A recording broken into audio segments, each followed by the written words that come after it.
મહાકાય વરસાદી સિસ્ટમ છેલ્લા 24 કલાકથી ઝળુંબી રહી છે અને હજુ 48 કલાક ખસવાની નથી। મોટા ભાગના ગુજરાતના વિસ્તાર એવા હશે કે જ્યાં ભારેથી અતિ ભારે વરસાદ પડશે। તમામ એજન્સીઓ કહી રહી છે કે ગુજરાતના મોટા ભાગના જિલ્લામાં રેડ એલર્ટ જેવો વરસાદ પડી શકે છે।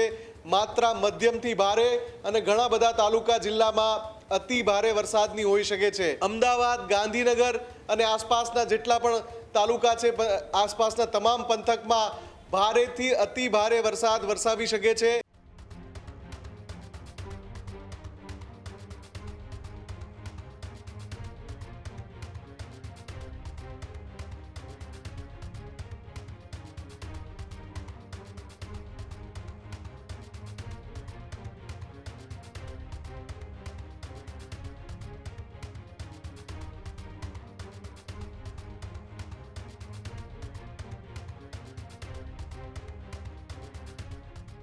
આગામી 24 થી 48 કલાક હજુ પણ ગુજરાત માટે ભારે છે।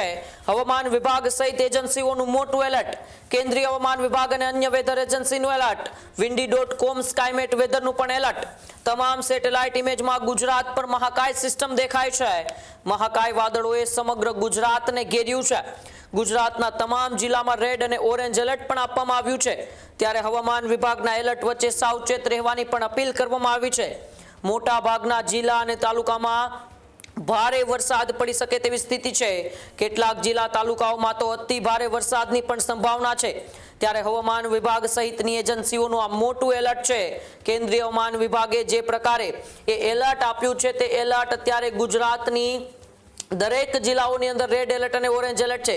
મુફદ્દલ મારી સાથે જોડાયેલા છે। મુફદ્દલ, જે રીતે એ 10 દિવસ અગાઉ પણ કહેવામાં આવતું હતું કે જુલાઈનો અંત છે તે ગુજરાત માટે ભારે રહી શકે છે અને તેવા જ દ્રશ્યો અત્યારે સર્જાયા છે।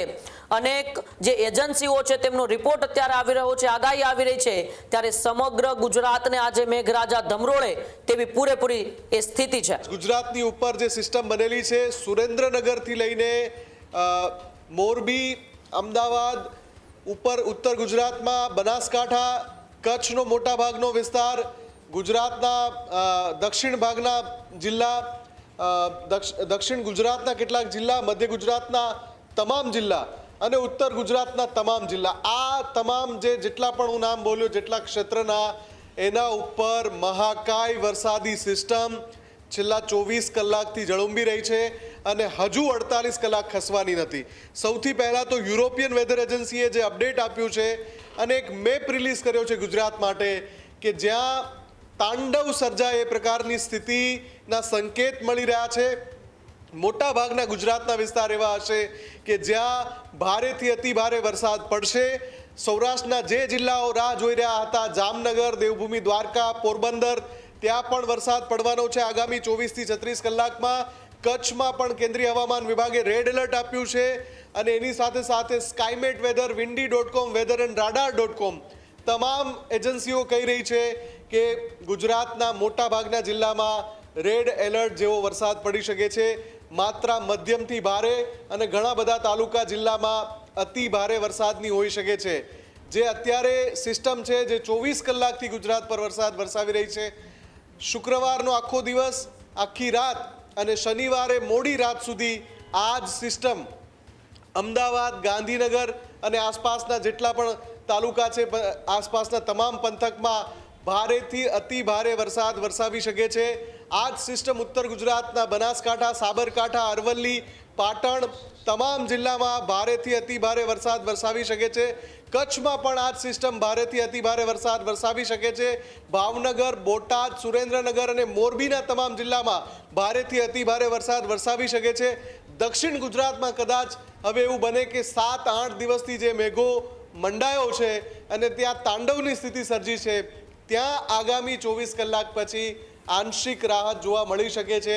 તો પણ ત્યાં વરસાદ રોકાવાનો નથી, મધ્યમ ગતિએ વરસાદ ત્યાં પણ ચાલુ રહેવાનો છે અને બાકી સૌરાષ્ટ્રના જેટલા જિલ્લા તાલુકા છે ત્યાં પણ વરસાદ રોકાવાનો નથી। સામાન્ય કે મધ્યમ કક્ષાનો વરસાદ ત્યાં પણ પડી શકે છે। ઉમંગ, જી બિલકુલ, આભાર મુફદ્દલ મારી સાથે જોડાવા બદલ અને માહિતી બદલ. ખેડૂત ભાઈઓ છે એ ખેતરમાં ડ્રોન ઉડાવતા હોય છે ત્યારે આપણે એક પ્રશ્ન સતાવતો હોય છે કે જે આપણે અત્યાર સુધી જીપીએસ ટેકનોલોજીવાળા ડ્રોન વાપર્યા છે, જેથી કરીને મોબાઈલ ટાવર છે અથવા તો હાઈ ટેન્શન લાઇન પસાર થતી હોય, કોઈ વૃક્ષો હોય, ત્યારે જે જીપીએસ ટેકનોલોજીવાળા ડ્રોન છે એમાં ટકરાય અને ટ્રેસ થાય છે. પણ એગ્રીવન લાવ્યું છે જીએનએસએસ ટેકનોલોજી ડ્રોન, જેથી કરીને એ ડ્રોન છે એ કોઈ જગ્યાએ ટકરાય નહીં, પોતાની રીતે જ ડિસિઝન લે છે અને મૂવ થઈ જાય છે, જેથી કરીને જીએનએસએસ ટેકનોલોજી ડ્રોન છે એ વાપરવાનો આગ્રહ રાખો. આ જ પ્રકારની તમામ અપડેટ જોવા માટે ન્યૂઝરૂમ ગુજરાતને લાઇક, શેર અને સબસ્ક્રાઇબ કરવાનું ભૂલતા નહીં.